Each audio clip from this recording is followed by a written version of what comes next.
렌털 베이비, 히가시노 게이고. 피부는 눈처럼 하얗다. 손끝으로 뺨을 만져보고 에리는 저도 모르게 와, 굉장하다 라고 소리를 높였다. 영락없이 마시멜로 같아. 이거 정말로 인공 피부예요? 네, 저희 회사의 최신 기술이 거둔 성과입니다. 타사 제품에는 이만한 질감을 가진 상품은 결코 없다고 단언할 수 있습니다. 담당자로 나선 남자 직원은 자랑스럽게 코를 벌름거리며 말했다. 에리는 새삼 케이스 안을 들여다보았다. 그 안에 누워있는 것은 제품명 휴머노이드 베이비 700, 통칭 아기 로봇이다. 지금은 하얀 옷을 입고 눈을 감고 있었다. 현재 상태는 어때요? 아키라가 담당자에게 물었다. 눈을 감고 있는데 기동 가능한 상태입니까? 물론입니다. 담당자는 고개를 끄덕이며 품속에서 가늘고 긴 리본을 꺼냈다. 그것을 아기 로봇의 코끝에 대자 하늘하늘 날렸다. 숨을 쉬고 있다는 뜻인 모양이다. 자는 건가? 어떻게 하면 잠이 깨죠? 실제 아기와 똑같아요. 큰 소리를 내거나 세게 흔들면 눈을 뜹니다. 자극의 강도에 따라서는 울음을 터뜨리는 일도 있죠. 와, 잠깐 안아봐도 돼요? 물론이죠. 두 분 아기인데요. 그러네요.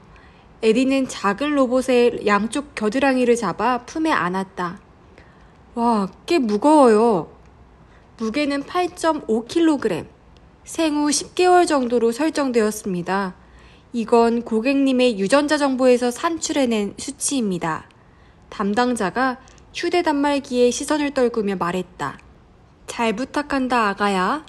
그렇게 에리가 말을 건넸을 때 아기 로봇이 살짝 눈을 뜨고 귀여운 웃음을 지었다.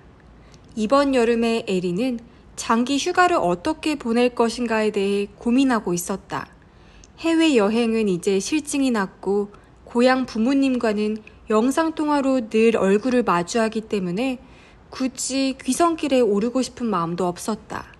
레저를 즐기려고 해도 어차피 어디에 가든 인파가 넘쳐나서 피곤하기만 할 것 같았다. 친구들에게 물어보니 이번 기회에 평소에 할 수 없는 것을 체험할 것이라는 대답이 많았다. 어학에 도전하거나 한 번도 해본 적이 없는 스포츠에 도전한다는 것이다. 그것도 나쁘지 않지만 그렇다면 과연 어떤 것이 좋을까 하고 구체적으로 들어가자 그 즉시 난감해졌다. 호기심 많은 에리는 하고 싶은 것에는 이미 다 손을 댔다. 아직 경험하지 못한 것이라고 해도 딱히 생각나는 게 없었던 것이다. 그러던 참에 눈에 들어온 것이 유사 육아체험 광고였다. 로봇 아기를 사용해 실제로 키워보면서 육아 과정이 어떤 것인지 몸소 알아본다는 것이다. 정말 재미있는 생각을 하는 사람이 다 있다고 감탄했다. 예전에는 결혼이 점점 늦어지는 만혼이 문제였지만 요즘은 비혼이라는 단어를 쓰는 경우가 많다. 평생 한 번도 결혼하지 않는 사람이 부쩍 증가한 것이다. 실제로 에리가 그랬다. 남자와 교제하는 일은 있어도 결혼할 마음은 없었다. 거기서 뭔가 메리트를 찾아낼 수 없었기 때문이다. 남자 쪽도 똑같은 생각인지 지금까지 사귄 사람들에게서 결혼하자는 말은 들어본 적이 없다. 이를테면 아키라는 핸섬하고 일도 열심히 하고 게다가 신사적이고 대화에도 능숙하다. 연인으로서는 나무랄 데가 없다. 그래도 함께 살고 싶은 마음은 없었다. 만일 결혼해서 의의를 찾는다면 역시 아이일 것이다. 태어나는 아이에게는 아빠와 엄마 둘 다 있는 것이 좋다. 하지만 자신이 아이를 원하는지 어떤지 에리는 잘 알 수가 없었다. 여자로 태어난 이상 평생 한 명쯤은 키워보고 싶다는 마음은 있었다. 한편으로 아이를 둔 친구들을 보면 너무 힘들겠다라는 생각도 들었다. 아이가 생긴 다음에야 역시 그만둘 걸 그랬다고 후회해봤자 이미 때 늦은 일이다. 그런 식으로 에리처럼 아이를 가질지 말지 고민에 빠진 사람이 분명 적지 않을 것이다. 역시 정확한 포인트를 뚫고 들어간 비즈니스라고 감탄했다. 즉시 신청해서 오늘 드디어 정식으로 아기 로봇을 직접 마주하게 되었다. 집에 데려오자 우선 이름부터 지어주기로 했다. 로봇의 성별은 딸이다. 에리는 1분쯤 생각한 뒤 진주라고 하자고 말했다. 진주처럼 하얗고 동글동글하기 때문이다. 오케이, 진주. 아주 좋아. 아키라도 납득한 듯 고개를 끄덕였다. 그 진주가 칭얼거리기 시작했다. 왜 그러지? 기저귀가 불편한가? 에리는 아기의 아랫도리를 들고 기저귀를 살펴보았다. 조금 축축한 것 같았다. 오늘을 대비해 이것저것 준비했다. 기저귀도 사두었다. 이미지 트레이닝도 다녀왔다. 아기 침대와 유모차도 빌렸다. 하지만 실제로 해보니 상당히 손이 많이 가는 일이었다. 아기가 가만히 있지를 않는 것이다. 진주야, 다리 좀 버둥거리지 마. 아키라, 왜 멍하니 서 있어? 다리 좀 잡아줘. 아키라가 옆으로 다가와 진주의 다리를 두 손으로 잡았다. 이렇게? 응, 그래. 에리가 기저귀를 엉덩이 밑에 넣었을 때였다. 아기의 엉덩이에서 뭔가 분출해 에리의 얼굴을 덮쳤다. 아차 하면 눈에 들어갈 뻔했다. 와! 손등으로 얼굴을 닦았다. 철썩 날아든 것의 정체를 알았다. 뭐야 이거? 똥이잖아. 그런 것 같아. 아키라가 시들한 목소리를 냈다. 냄새 지독해. 대체 왜 이런 게 나오는 거야? 젖먹이 아기잖아. 원래 아기들은 어디서든 가리지 않고 똥을 싸는 거야. 하지만 이건 로봇이야. 진짜 똥을 싸게 할 것까지는 없잖아. 그건 안 되지. 육아가 얼마나 힘든지 알기 위해서는 어느 정도 리얼리티가 필요해. 게다가 이건 진짜 똥이 아니야. 냄새와 색깔을 비슷하게 맞춘 것뿐이지. 아무리 그래도. 아기가 울음을 터뜨렸다. 아, 시끄러워. 제발 잠깐 기다려. 에리는 욕실로 향했다. 침실에서 진주의 울음소리가 들려왔다. 아무래도 잠이 깬 모양이었다. 하지만 에리는 손이 비질 않았다. 저녁 식사를 준비하는 참이었던 것이다. 이제 곧 아키라가 돌아온다. 진주를 데려오는 것과 동시에 그와의 동거 생활도 시작되었다. 둘 사이에 아기가 태어났다라는 설정이라서 결혼한 게 아니고서는 이상한 것이다. 제발 잠시만 기다려라. 칼질을 하면서 중얼거렸지만 울음소리는 그치질 않았다. 오히려 점점 더 커져갔다. 울음소리라기보다는 악을 쓰는 소리였다. 에리는 결국 고개를 내젓고 조리기의 스위치를 껐다. 스튜가 꽤 맛있게 끓기 시작한 것 같았지만 어쩔 수 없었다. 살균 보온기에 병째에 넣어둔 합성 분유를 빼들고 침실로 향했다. 진주는 계속 울어댔다. 에리의 얼굴을 보자마자 그 소리는 한층 높아졌다. 뭔가를 호소하려는 듯 했다. 그래, 맘마 먹자. 에리는 진주를 품에 안고 그 작은 입에 분유병을 대주었다.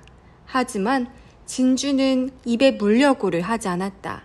얼굴이 새빨개진 채 울기만 할 뿐이었다. 분유병을 내려놓고 아기의 아랫도리에 얼굴을 들이댔다. 역시 그거였다. 똥냄새가 났다. 아기 침대에서 기저귀를 갈아주기로 했다. 아래를 들추어 보니 마치 카레를 줄줄 부어놓은 듯한 광경이었다. 엉덩이도 다리도 온통 똥투성이다. 말도 안 돼. 더러워진 기저귀를 어떻게 해야 할지 망설이는데 갑자기 진주가 격하게 팔다리를 버둥거렸다. 여기저기 똥이 튀어서 에리의 옷이며 카펫을 더럽혔다. 에리는 절망적인 기분이었다. 그리고 잠시 뒤에 아키라가 돌아왔다. 에리는 요리를 하면서 상황을 설명했다. 그러고 보니 냄새가 조금 심하게 나네. 그는 코를 킁킁거렸다. 그나마 내가 땀을 뻘뻘 흘리면서 청소한 거야. 수고했어. 에리는 요란한 한숨을 내쉬며 아기 로봇으로 시선을 던졌다. 얌전히 자고 있으면 정말 귀여운데. 내 자식 같은 마음이 좀 들었어? 그건 아닌 것 같아. 진짜 내 자식이면 울어도 똥을 싸도 귀여울 거야. 역시 로봇은 실제와는 다른가 봐. 그녀가 절절히 그렇게 말했을 때였다.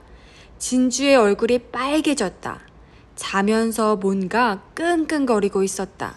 다음 순간 뿌직뿌직 요란하게 배설하는 소리가 울렸다. 에리는 머리를 부여잡았다. 왜 이래? 왜 계속 똥만 싸? 이거 로봇 설정이 뭔가 잘못된 거 아니야? 그럴 리 없어. 아기의 체질이나 특징은 유전자 정보를 바탕으로 프로그램화되어 있어. 쾌변이라는 것도 그 중에 하나일 거야. 아키라가 담담하게 설명했다. 논리적으로 맞는 말이어서 반론은 할 수 없었지만 그것이 점점 더 에리를 짜증나게 했다. 계속 이런 식이면 나는 심한 변비에 걸릴 것 같아. 어깨를 툭 떨구면서 기저귀를 갈기 시작했다. 하지만 쾌변은 악의 체질로서는 좋은 것이다. 기저귀 갈아주기가 귀찮기는 해도 익숙해지면 별것도 아니다. 에리에게 가장 고민스러운 일은 밤마다 울어대는 것이었다. 새벽 2시를 지날 때쯤이면 진주는 정해놓고 울기 시작했다. 분유를 줘도 기저귀를 갈아줘도 도무지 그치지를 않았다. 마냥 울어대는 것이다. 그런 때는 계속 선체로 품에 안고 요람처럼 흔들어주는 수밖에 없다. 진주가 언제 울음을 그치고 잠들어줄지 그때가 되지 않고서는 알 수 없었다. 밤에 우는 것도 프로그램의 결과야? 에리는 진주를 얼러주면서 물었다. 아마도. 침대 안의 아키라가 에리에게 등을 돌린 채 대답했다. 며칠이 지나자 진주의 마구잡이 떼쓰기는 점점 더 박차를 가하듯 심해졌다. 애써 품에 안고 재워도 침대에 눕히면 금세 또 깨서 울어대는 거야. 쇼핑을 하려고 유모차에 태워도 10m도 못 가서 울음보를 터뜨리는 바람에 결국 내가 안고 가야 해. 대체 뭐가 마음에 안 드는지 모르겠어. 어떻게 해야 돼? 식탁 너머에서 아침을 먹던 아키라는 글쎄? 라면서 양팔을 으쓱 펼쳐 보였다. 아참, 나 오늘 밤에 좀 늦을 거야. 아마 10시쯤? 내가 미용실 예약했다고 말했잖아. 오늘은 당신이 7시까지 들어오기로 약속했었는데? 갑작스러운 업무가 생겼어. 회사에서 빅 프로젝트에 착수했다고 얘기했었지. 나만 빠져나올 순 없어. 어렵사리 밤늦게까지 영업하는 미용실을 찾아 예약했는데. 에리는 입을 툭 내밀었다. 아키라는 포크와 나이프를 손에 든 채 몸을 쓱 내밀었다. 내가 가정보다 일을 우선한다는 것은 진주를 키우기로 결정할 때 당신이 원했던 방침이야. 아닌 게 아니라 그랬다. 대꾸할 말을 찾지 못하고 에리는 입을 꾹 다물었다. 그때였다. 옆방에서 울음소리가 들려왔다. 당신 찾는 모양이야. 알아, 나도. 난폭한 소리를 올리며 에리는 의자에서 벌떡 일어섰다. 진주를 데려오고 일주일이 지났다. 에리는 노이로제에 걸릴 것만 같았다. 종일 쉴 새 없이 기저귀를 갈아주고 분유를 먹여야 했다. 그뿐만이 아니라 이제 진주는 네 발로 엉금엉금 기어다니게 되었다. 문득 돌아보면 슬리퍼를 물어뜯고 전기선을 주물럭거렸다. 아무튼 한시도 눈을 뗄 수가 없는 것이다. 밤에 우는 것은 조금 가라앉았지만 일단 울음보가 터지면 도무지 그치지 않는 건 여전했다. 그래서 주위 사람들에게 폐를 끼치지 않도록 웬만한 일이 아니면 외출을 삼갔다. 집 밖에 나가는 건 쇼핑할 때뿐이지만 언제 진주가 울음을 터뜨릴지 마음이 조마조마해서 차분하게 물건을 고를 수가 없었다. 이러느니 진주를 돌려보낼까 하는 생각도 했지만 그럴 경우에는 위약금을 물어야 했다. 처음 약정한 기간보다 일찍 돌려보낼 경우에는 남은 날짜 수에 따라 페널티를 지불한다는 계약인 것이다. 육아를 쉽게 생각하지 않도록 한다는 배려에서 나온 규칙인 모양이었다. 또한 육아를 포기했을 경우에는 그 흔적이 고스란히 아기 로봇에 남겨지기 때문에 이 또한 벌금을 물게 되어 있다. 이건 큰 실수였어. 애초에 시작하지를 말걸. 그런 생각을 하면서 진주의 속옷을 세탁하다가 퍼뜩 깨달았다. 오늘은 진주의 울음소리를 아직 못 들은 것이다. 아침에 기저귀를 갈아줄 때도 자고 있었고 분유를 달라고 칭얼거리지도 않았다. 걱정이 되어서 왜 그러는지 보러 갔다. 진주는 침대 안에 있었다. 하지만 잠이 든 건 아니었다. 뭔가 축 늘어진 기색이었다. 그 얼굴을 보고 에리는 흠칫했다. 평소보다 불그레한 것이다. 무슨 일인가 싶어서 뺨을 만져보고는 깜짝 놀랐다. 뜨거웠다. 전용 체온계로 재어보니 40도 가까이나 되었다. 서둘러 전화를 들고 아키라! 하고 소리쳤다. 평소 같으면 화면에 그의 얼굴이 나와야 할 터였다. 하지만 화면에 나타난 것은 회의 중이라는 퉁명스러운 글자였다. 에리는 진주를 품에 안았다. 이런 경우에는 어떻게 해야 하는가? 다른 보통의 아이라면 병원에 데려갔을 것이다. 하지만 진주는 로봇이다. 전화기에 대고 렌털 베이비 도쿄점이라고 외쳤다. 잠시 뒤 진주를 데려올 때 안내해 주었던 담당자가 화면에 나타났다. 공손히 머리를 숙이더니 무슨 일이십니까? 라고 물었다. 에리는 사정을 설명했다. 그렇습니까? 발열이군요. 그러면 저희 회사로 데려오시겠습니까? 전문 의사가 대기 중이니까요. 담당자의 말투는 침착했다. 흔한 일이라고 말하고 싶은 눈치였다. 그나저나 전문 의사라니 무슨 말일까? 우선 진주를 안고 렌털 베이비 회사로 향했다. 도착하자마자 클리닉 센터라는 곳으로 안내해 주었다.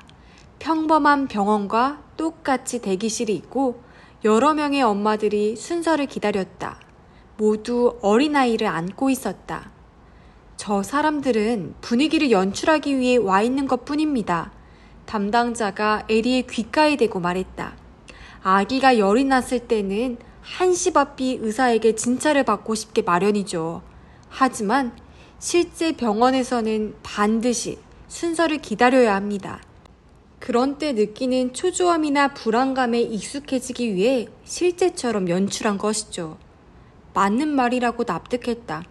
정말 세세한 부분까지 신경을 써주고 있었다.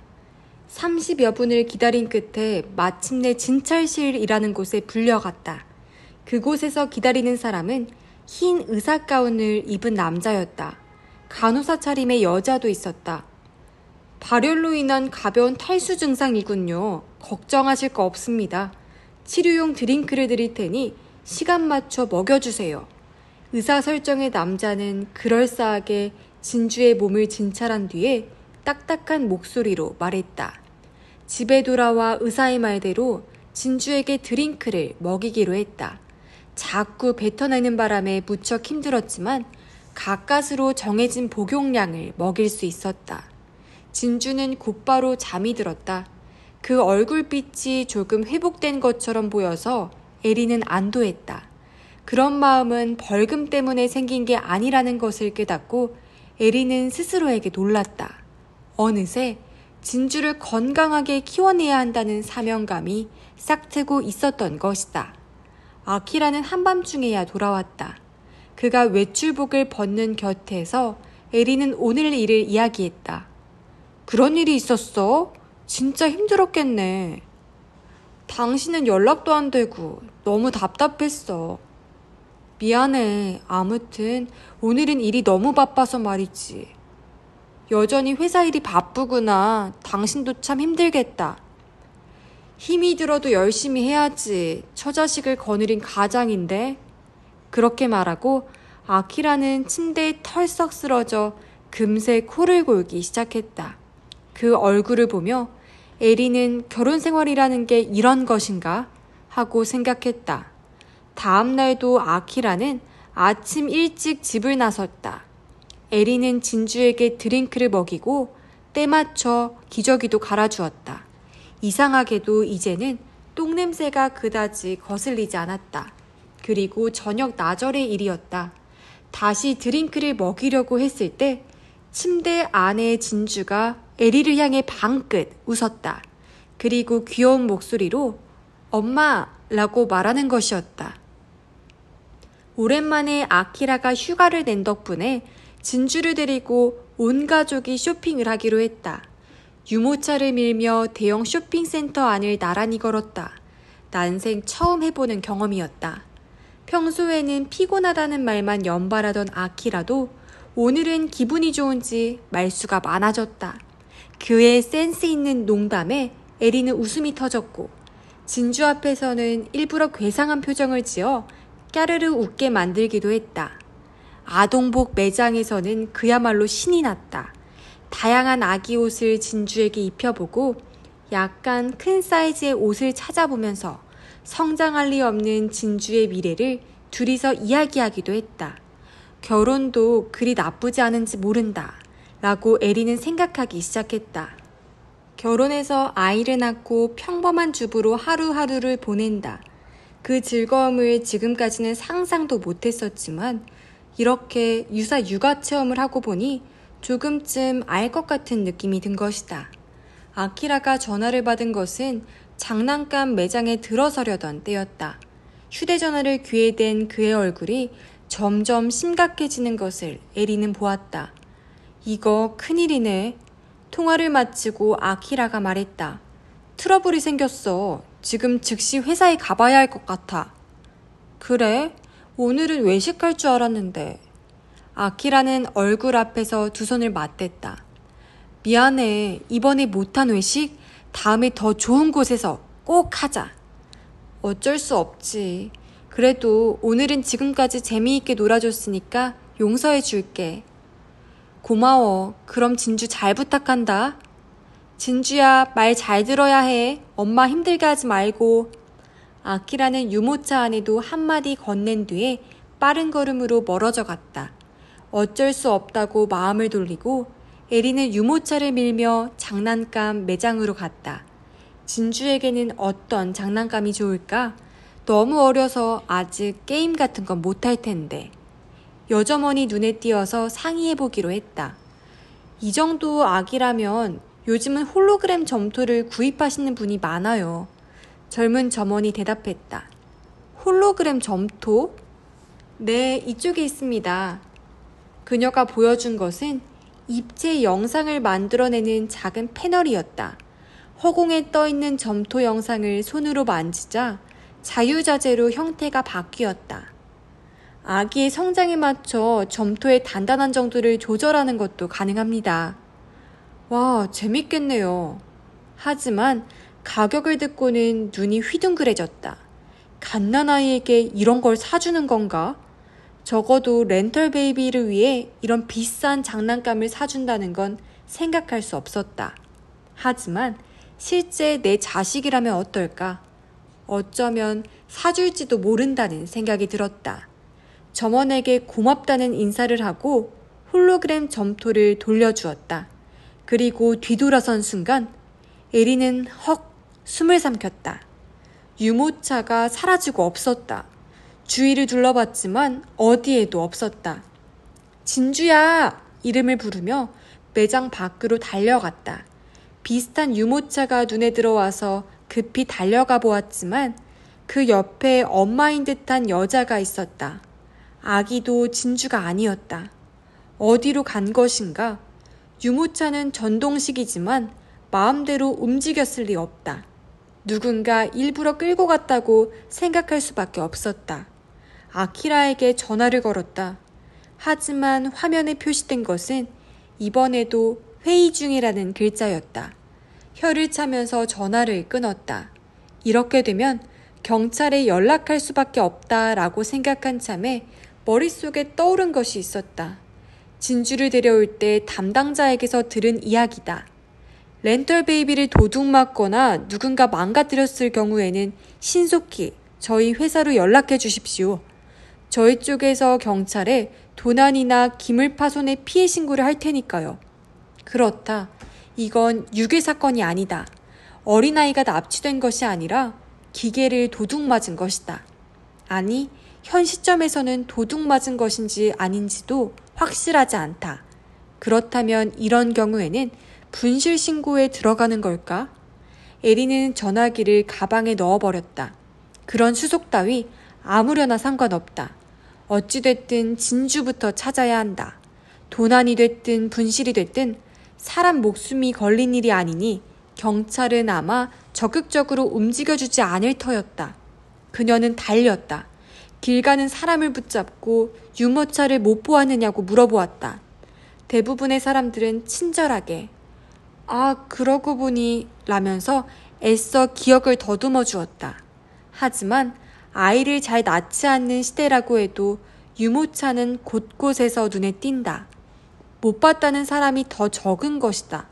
그들의 말을 바탕으로 쇼핑센터 안을 사방으로 뛰어다녔지만 진주가 탄 유모차는 찾을 수 없었다. 한 여자가 귀중한 충고를 해주었다. 쇼핑센터 안내 방송실에 부탁해보라는 것이었다. 에리는 제 머리를 쥐어받고 싶었다. 그런 방법이 있는데 정작 엄마라는 내가 모르고 있었다니. 여자에게 고맙다고 인사를 건네고 에리는 또다시 달렸다. 쇼핑센터 안내 방송실로 뛰어들어 사정을 설명했다. 그 자리에서 즉시 방송을 해주었다. 이러이러한 유모차와 아기를 보신 분은 가까운 직원에게 알려주십시오 라는 내용이었다. 뭔가 정보가 들어오면 연락해주겠다고 해서 에리는 전화번호를 알려주고 일단 방송실에 나왔다. 흥분되는 머리를 진정시키며 열심히 생각을 굴렸다. 진주는 거의 진짜 아기처럼 보인다. 그래서 누군가 아기를 품은 자가 진짜 아기로 착각하고 유괴한 것이라고 해도 이상하지 않다. 진주를 데려간 다음에 범인은 어떻게 할까? 물론 한시라도 빨리 이 쇼핑센터에서 나가려고 할 것이다. 자동차! 퍼뜩 깨달은 에리는 주차장으로 냅다 달렸다. 대형 쇼핑센터인 만큼 주차장 규모도 거대하다. 크고 작은 다양한 종류의 차량이 줄줄이 세워져 있었다. 주위를 집중적으로 살펴보며 통로를 지나가고 때로는 차와 차 사이를 빠져나가기도 했다. 하지만 어디나 비슷비슷한 구조여서 한참 돌아다니는 사이에 에리는 자신이 어디쯤에 있는지도 알 수 없어서 문득 돌아보면 똑같은 자리를 맴돌고 있기도 했다. 그야말로 거대한 미로였다. 범인은 틀림없이 진주를 이곳으로 데려왔을 것이라고 에리는 확신했다. 계속 매장 쪽에 있었다면 누군가는 반드시 목격했을 터였다. 유괴하자마자 범인은 진주를 주차장으로 데려온 것이다. 틀림없다. 그렇다면 이미 도주한 것일까? 범인이 유모차를 차에 싣고 지금은 어딘가 인근 고속도로를 달려가고 있는 건 아닐까? 어떻게 해야 할지 알 수 없어서 에리는 다시 아키라에게 전화를 걸었다. 그러자 이번에는 어이없을 만큼 금세 그의 얼굴이 나타났다. 무슨 일이야? 쇼핑은 재미있었어? 그의 느긋한 표정에 에리는 분통이 터졌다. 지금 그런 말을 할 때가 아니야. 진주가 유괴됐단 말이야. 뭐라고? 아키라의 얼굴도 그 즉시 팽팽히 굳어버렸다. 에리는 짤막하게 상황을 설명했다. 어떻게 해야 할지 나 혼자 쩔쩔매고 있는 참이야. 그러면 렌털 베이비 회사에 연락해보는 게 어떨까? 도난이나 분실의 경우에는. 무슨 소리야? 이건 유괴야, 유괴. 혹시 진주에게 무슨 일이라도 생기면 어떡해? 에리는 빠른 말투로 쏘아붙였다. 그래도 아무튼 지금 바로 이쪽으로 와줘. 둘이서 진주를 찾아봐야지. 그건 어려워. 아직 트러블이 해결되질 않아서 오늘은 도저히 회사를 벗어날 수가 없어. 내가 자리를 비우면 여러 사람에게 피해가 간다니까. 에리, 미안하지만 당신 혼자서 어떻게든 해봐. 경우에 따라서는 렌털 회사에 해약을 신청하고. 아니, 됐어. 당신한테는 더 이상 부탁하지 않을 거야. 에리는 전화를 끊었다. 이런 이야기를 하고 있는 것 자체가 시간 낭비로 여겨졌다. 그때였다. 어디선가 아기의 울음소리가 들렸다. 에리는 귀를 기울였다. 틀림없다. 진주였다. 진주가 울고 있었다. 필사적인 심정으로 소리나는 방향을 찾아보았다. 울음소리가 주차장 전체에 메아리쳐서 좀채 방향을 잡기가 어려웠다. 그래도 온 힘을 다해 주차된 차량 사이를 이동하며 찾아보았다. 큰 차량이 많아서 저만치 앞쪽은 내다보기가 힘들었다. 진주야, 대체 어딨니? 시야 끝에서 뭔가 움직인 듯한 느낌이 들었다. 에리는 그쪽으로 고개를 돌렸다. 눈에 익은 작은 갈색 유모차가 자동차 사이를 가로질러 휙 지나갔다. 진주야! 에리는 급히 그쪽으로 뛰었다. 하지만 도착했을 때 이미 유모차는 사라지고 없었다. 정신없이 주위를 둘러보았다. 그러자 다시 한참 떨어진 곳에서 유모차가 휙 지나갔다. 에리는 냅다 뛰었다. 마치 숨바꼭질을 하는 것 같았다. 하지만 거리는 조금씩 좁혀져 갔다. 범인이 어떤 자인지는 모르지만 자칫 궁지에 몰리면 이쪽을 공격할지도 모른다.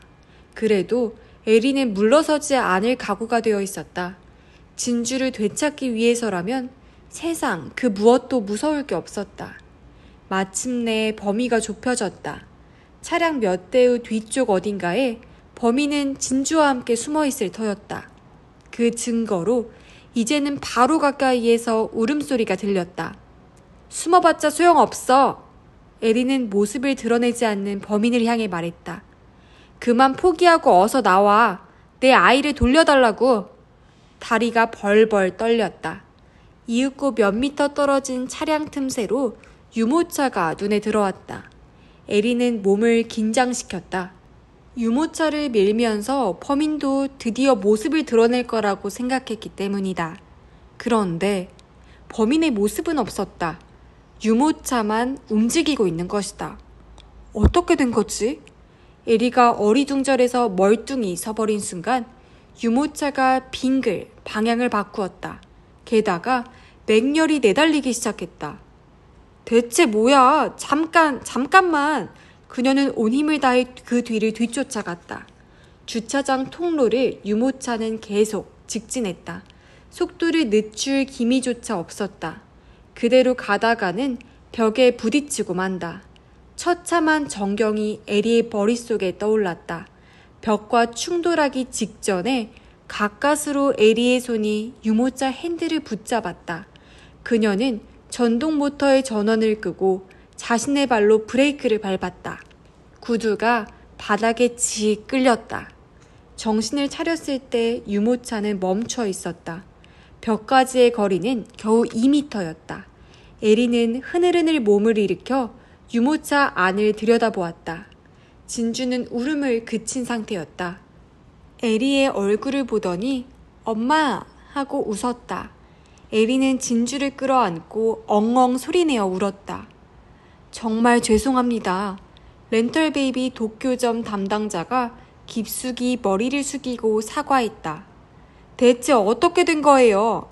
에리는 소리쳤다. 유모차의 시스템에 문제가 있었던 것 같습니다. 자동 조종 시스템이 들어가 있는데 아무래도 그게 오작동을 일으킨 모양이에요. 이런 일은 처음이라서 저희도 크게 놀라고 있습니다. 뭐예요? 그걸로 그냥 넘어갈 것 같아요? 우리 아이에게 무슨 일이라도 생겼으면 어떻게 할 거냐고요? 아니요. 그 점은 완전히 저희 쪽 실수니까요. 그럴 경우에는 무료로 다른 렌털 베이비를 즉시 준비해드리도록 하겠습니다. 고객님께 피해가 갈 일은 없습니다. 지금 그런 얘기가 아니죠. 유사 육아체험이라면 아기의 안전관리도 분명하게 해주셔야지. 안 그러면 곤란하다는 얘기잖아요. 맞는 말씀이십니다. 지금 즉시 저희가 다른 유모차를 준비하도록. 그런 거 필요 없어요. 앞으로는 내가 직접 안고 다닐 테니까. 그렇게 쏘아붙이고 에리는 진주를 품에 안고 렌털 회사를 나왔다. 마침내 진주와 헤어질 날이 다가왔다. 즉, 오늘이 렌털 기간의 마지막 날인 것이다. 에리는 마지막으로 진주를 돌보아 주었다. 분유를 먹이고 기저귀를 갈아주고 손톱과 발톱도 깎아주었다. 욕실에서 몸을 깨끗이 씻기고 예쁜 옷을 입혔다. 많은 일이 있었지만 충실한 하루하루였다. 이번 장기 휴가 동안에 완전히 육아에 익숙해졌다. 이제는 진주가 진심으로 귀엽고 사랑스러웠다. 가능하다면 돌려주고 싶지 않은 심정이었지만 그럴 수 없다는 것쯤은 잘 알고 있었다. 끝나고 보니 눈 깜짝할 사이였네. 아키라가 말했다. 오늘은 그도 함께였다. 집을 나서기 전에 에리는 진주를 꽉 껴안고 다시 한번 눈물을 글썽였다. 어떠셨습니까? 렌털 베이비 도쿄점에 도착하자 담당자가 물었다. 아주 좋은 경험이었어요. 육아는 훌륭한 일이라는 생각을 갖게 됐죠. 에리는 솔직한 느낌을 밝혔다. 그렇습니까? 로봇을 확인해 봤는데 렌털 기간 중에 애지중지 잘 키워주셨다는 게 눈에 보이더군요. 고객님께서는 지금 당장이라도 어머니가 되실 수 있습니다. 훌륭한 어머니가 되실 거예요. 그럴까요? 저도 모르게 웃음이 새어나왔다. 반쯤은 공치사일 거라고 생각하면서도 내심 흐뭇했다. 실은 이라고 담당자가 진지한 얼굴이 되어 뒤를 이었다. 이용하시기 전에는 말씀드리지 않았지만 이 렌털 베이비 시스템에는 고객님께 몇 가지 시련을 안겨드리는 프로그램이 입력되었습니다. 시련이라고요? 이를테면 아기가 갑작스럽게 열이 나거나 다치거나 밤에 계속 울어대는 것입니다. 돌연 행방불명이 되는 일도 있습니다. 아! 하고 입이 해 벌어졌다. 그럼 그 유모차 폭주 사건도? 네, 그렇습니다. 담당자가 머리를 숙였다. 육아는 소꿉장난이 아니죠. 아이를 가진다는 게 어떤 것인가? 위기관리는 어느 정도나 필요한가? 그런 사항들을 착실하게 배워나갔으면 하는 것이 저희의 바람입니다. 그래서 돌발적인 사건을 경험할 수 있도록 장치를 해둔 것입니다. 애를 태우는 일도 많으셨겠지만 모두 저희의 그러한 바람 때문이니 널리 이해해 주십시오. 그랬군요. 어쩐지 이상하다 했어요. 하지만 고객님께서는 냉철하고도 용기 있는 행동으로 일관하셨습니다. 훌륭한 어머님이 되실 거라고 말씀드린 건 그런 근거가 있었기 때문이죠. 그때는 나도 아예 눈에 뵈는 게 없을 정도였으니까요. 바로 그것이 어머니의 강한 면모입니다. 어떠십니까? 이번 기회에 아이를 갖는 걸 신중하게 생각해 보시는 것. 담당자가 질문을 던졌다. 글쎄요, 라고 에리는 고개를 갸웃했다. 아직은 결단을 내리기가 어렵군요. 육아에 자신이 없다는 말씀이십니까? 고객님이라면 잘할 수 있습니다. 육아는 훌륭한 일이라고 생각해요. 문제는 그 전 단계죠. 결혼을 해야 할지 말아야 할지 그걸 아직도. 아, 그렇군요. 담당자가 옆을 보았다. 바로 이 사람이 문제였다라는 말씀이신가요? 그곳에는 아키라가 있었다. 공손한 얼굴로 앉아있는 것이다. 기대에 부응하지 못해 죄송합니다. 아키라가 머리를 숙이며 말했다. 사과할 건 없어요. 당신은 내가 처음에 희망했던 대로 남편과 아빠 역할을 잘 해주었어요. 대화도 능숙하고 매사에 합리적이었죠. 회사 일에 전심전력 열정을 쏟았고 혹시라도 집안일 때문에 직무를 내팽개치는 그런 사람이 아니었어요. 그건 모두 내가 처음에 원했던 일이죠. 당신과는 진주를 만나기 전에 연인 설정으로 교제를 시작했지만 정말 즐거웠어요. 이건 진심이에요. 고맙습니다. 라고 아키라는 미소를 지었다. 그는 렌털 베이비 회사와 계약한 가상 아빠 전문가였다. 유사 육아 체험을 하고 싶은데 현재 사귀는 사람이 없는 여성을 위해 회사 측에서 준비해준 남자다. 이 회사에는 20여 명의 가상 아빠가 등록되어 있다고 들었다. 그들은 여성의 취향을 세심하게 분석하고 그 이상에 딱 맞는 사람이 될 수 있는 특수한 재능을 갖고 있다. 분명 아키라도 연인으로서는 이상적인 사람이라고 할 수 있었다. 그가 회사에 다니거나 큰 프로젝트에 도전한다는 것은 모두 설정상의 일이었다. 침대를 함께 쓰는 일은 있어도 성적인 관계를 갖지 않는다는 건 두말할 것도 없다. 내 경우에는 육아에 남편의 도움이 꼭 필요할 것 같아요. 가끔은 회사 일도 희생해줄 만큼이 아니면 좀 힘들어요. 그런 상대가 나타나지 않는 한 그 다음 단계의 일은 생각할 수 없겠죠.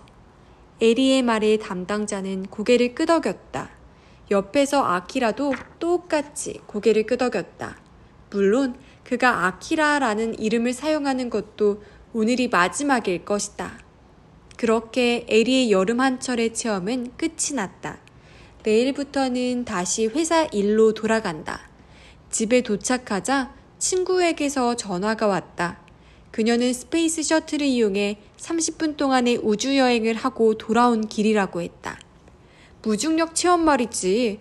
난 재작년에 해봤는데 별로 재미없었어. 경치도 한없이 단조롭기만 하고. 그런 에리는 이번 장기 휴가 때 뭘 했는데? 꽤 재밌는 일. 에리는 이번 여름에 체험한 일을 이야기했다. 그러자 친구는 텔레비전 화면 속에서 과장스럽게 놀라 보였다. 에리, 너 아직도 그러고 있어? 왜? 그래도 이제 나이가 몇인데 아직도 그런 거래. 나랑 동갑이니까 올해로 60... 셔럽. 셔럽이 아니지. 이제 어지간히 결론을 내지 그래. 아니, 그보다 이제 그만 포기를 해야 하는 거 아니야? 왜 포기를 해? 냉동 난자를 보관해뒀으니까 상대만 찾으면 언제라도 수정이 가능해. 인공 자궁 기술도 진즉에 확립되었잖아. 아무 문제도 없단 말이야. 에리의 경우는 그렇지 않을 텐데. 여태까지 망설이다가 결국 결혼을 안 했잖아. 이제 슬슬 자신의 운명을 받아들이는 게 좋잖아. 아니, 난 가능성이 있는 한 언제까지고 망설여 볼 생각이야. 아직 60인데 뭘? 평균 수명의 반밖에 살지 않았다고.